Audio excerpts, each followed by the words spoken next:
Ladies and gentlemen, I am back. I got that from somewhere, so I just had to make it. I had to make that joke. Either way, today is another day for Streamdorm news roundup. What should I call today? Box office updates. I don't even know. Anyways, today I'm going to talk about the box office for the movies that was released throughout this week and some information is going to be available as at the when I could get the data. It's going to be Nollywood, Hollywood, and you understand the format. So let's just get right to it. And please, if you are watching this, like, follow, subscribe. Yeah, it's that. See that. I did that. Either way, I also have to say this. So, first off, I have some data that I got from the Nigerian box office, and this is how much the money. This is from 4th to 10th. Now, some informations here are preview and some informations here are new.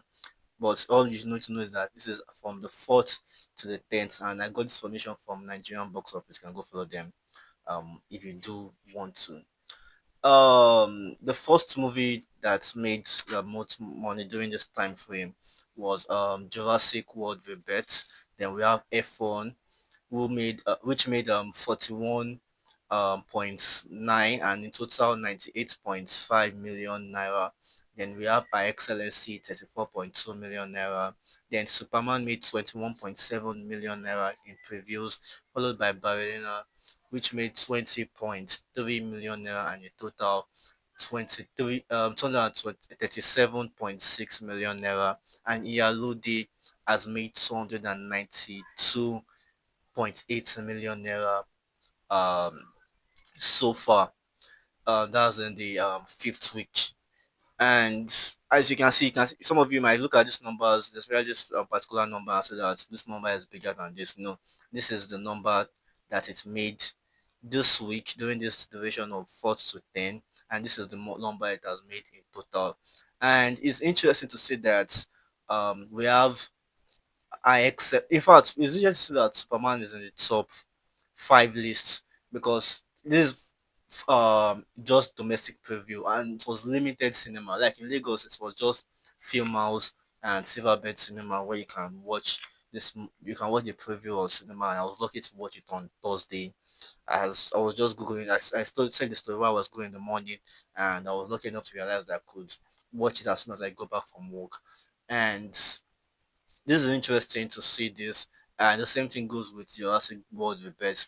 Just no matter what people are telling you, people people worldwide are watching this movie. Same goes with F1 and Our Excellency, and I even have to touch on I have to touch on Jurassic World Rebirth as soon as I give it the full scope that it made internationally and it's made in America. Now, domestic means is the country from which the movie has originated from.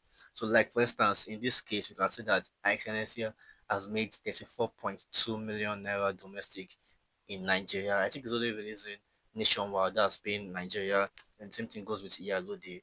And they're like the two Nigerian movies that are competing for the top 10 spot.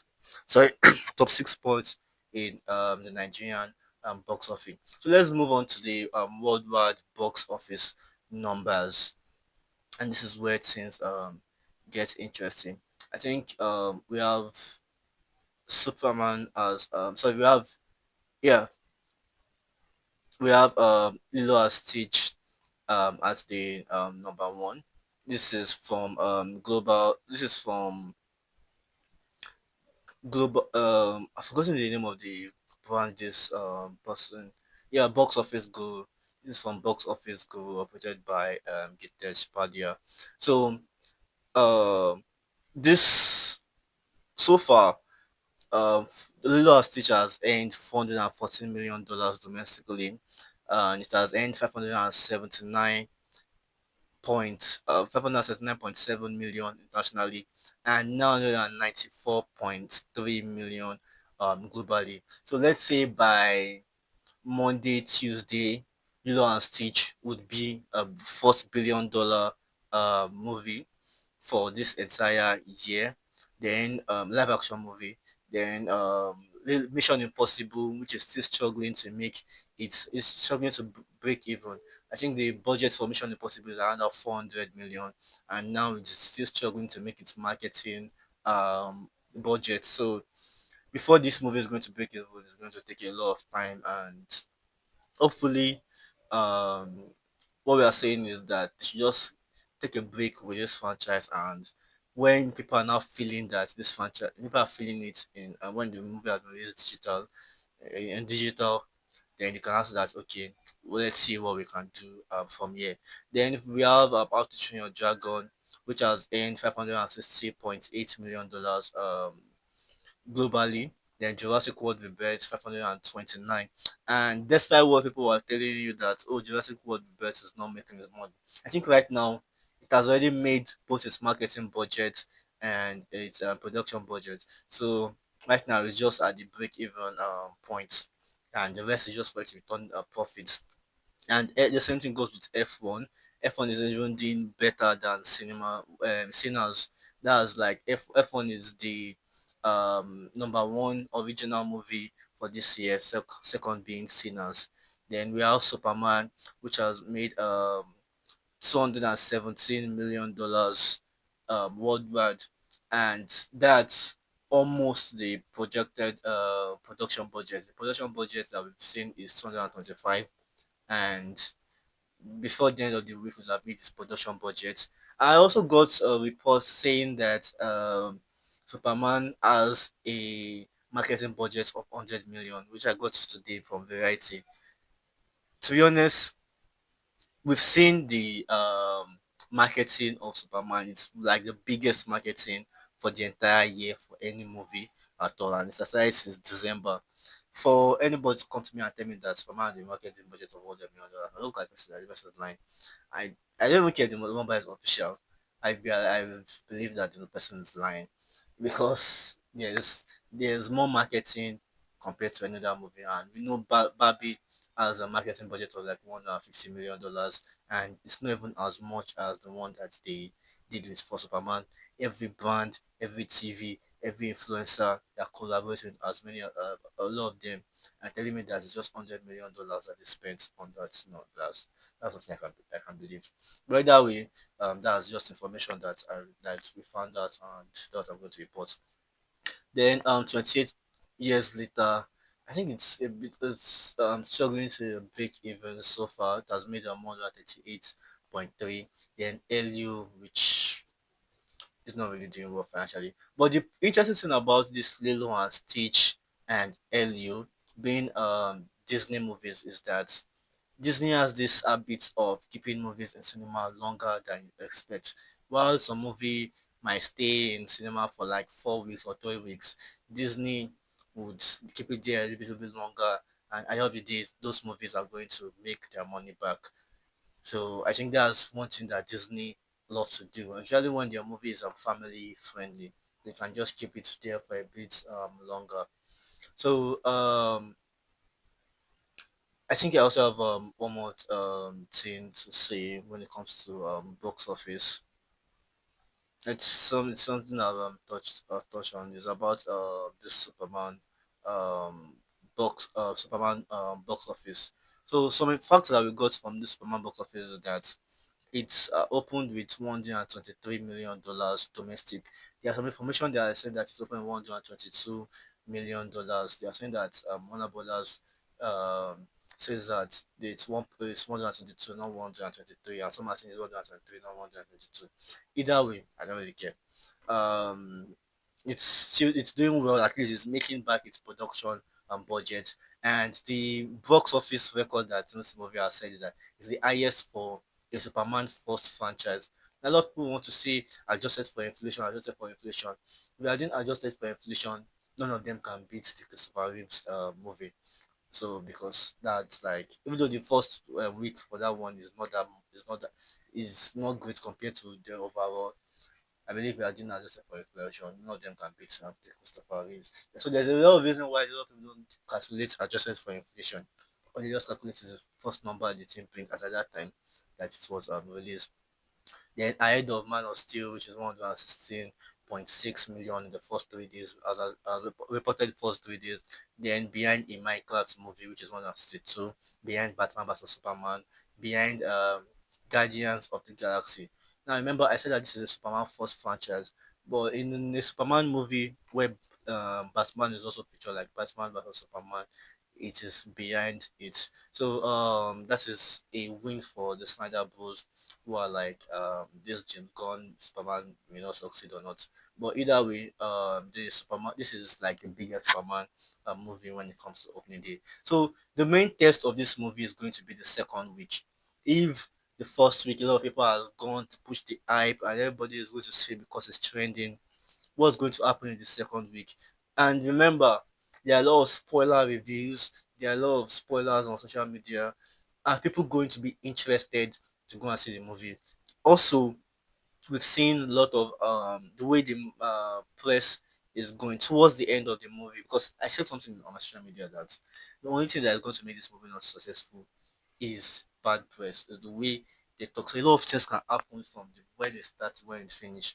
So it has a lot of baggage, and hopefully the movie succeeds. And if it doesn't succeed, well, we'll have to wait and see what happens from here. So this week's box office, nationally, internationally, domestic, worldwide, what do you guys think about it? What movie were you expecting was going to make the list as the top seven or top eight movies when it comes to the box office? Please share your thought down in the comment section below.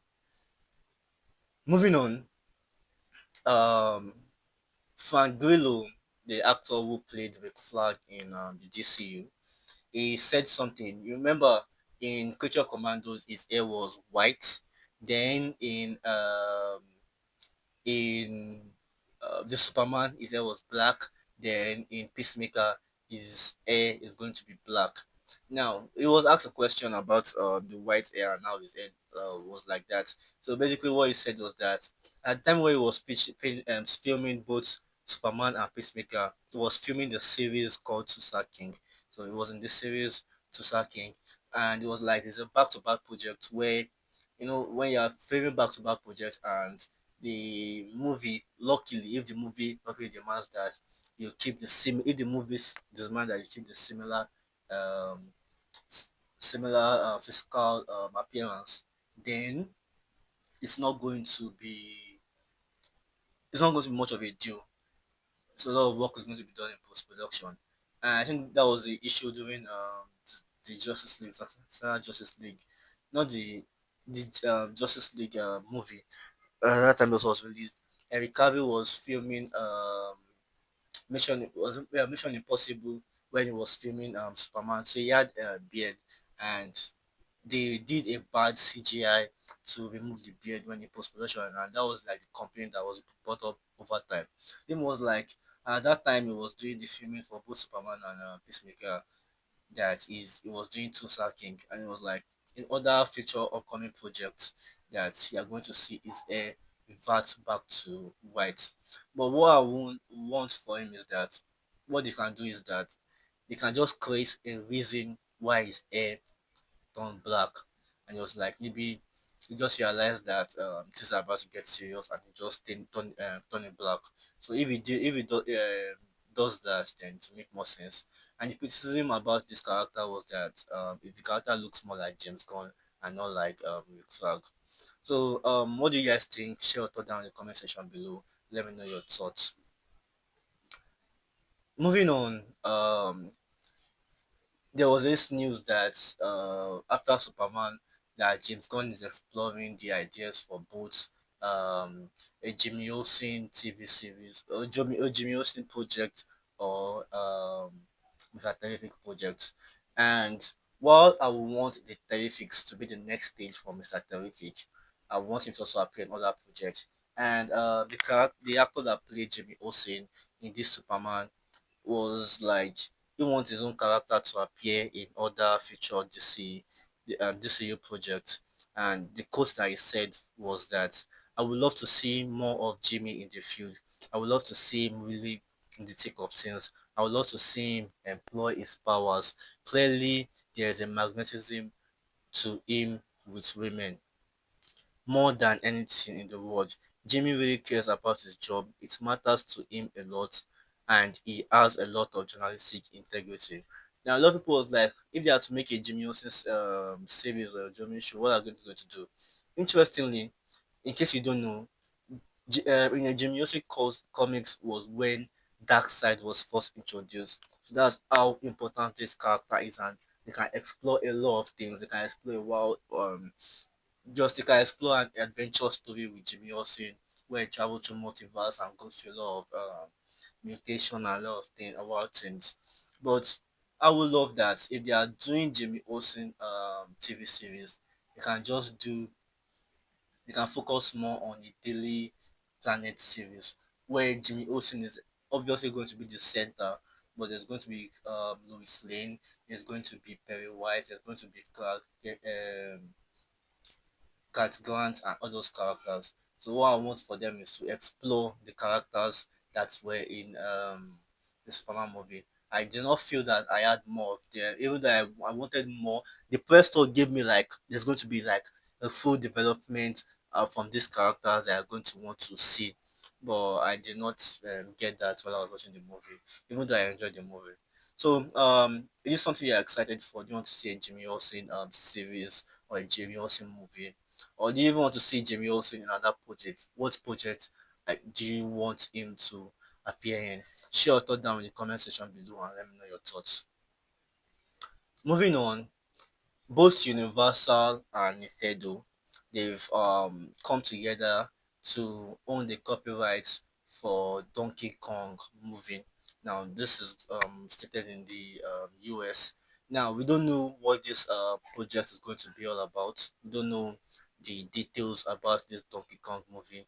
Or we just know that this Nintendo and Universal already have the copyright and they are planning to do something with the character. So we don't know what the movie is going to be about, whether it's going to be animated, whether it's going to be live action, but this is just the information that we know. So what are you expecting from both Universal and Nintendo to do with this character? Do you want a movie? Do you not want a movie? Do you want a show? Do you want live action? Do you want CGI mixed with a cartoon? Just share your thought down in the comment section below and let me know your thoughts. We're going to move to Marvel side of thing in a bit, and we're going to focus on the Fantastic Four. And we got some new posters. Yeah, in fact, there was also some character posters that I did not add in my queue. Like we have this interesting poster featuring Pedro Pascal, Vanessa Kirby, I think that's her name. Then we have Human Torch. We have the thing. The thing is played by Ebon Moss. Baka, then we have Joseph Quinn as Human Touch. I love this poster. I think the interesting thing about this Fantastic Four is that everything they put out, I'm going to show you one more poster. Everything they put out is bright. It's like it's bright. Then you watch the trailer of the movie, and it's a bit dark. So it just makes signal. Though there's obviously bright thing about it, but like there's the dark sense when it comes to it. So I also made a comment. The character posters was like them endorsing a product rather, and I was like, as much as I want to believe these guys are good guys, there is this thing about superheroes where I don't trust them when they are the type of superhero that does all these celebrity things, endorsing products, creating their own products so that they can make money. I understand that you need money to be able to keep the lights on, but I don't have that trust. In fact, the one movie where this is constantly addressed is The Boys, and it gives more perspective when it comes to this kind of trope about some characters. But I'd like to know what you guys think and what are you guys wanting this Fantastic Four and what they're trying to put out. Another thing is a new teaser which I'm not going to really play much of. So there's just a teaser you guys can watch it on YouTube. It's taking a bit of time to load. It's just this is Silver Surfer, then we have Johnny. Then this is just him flying.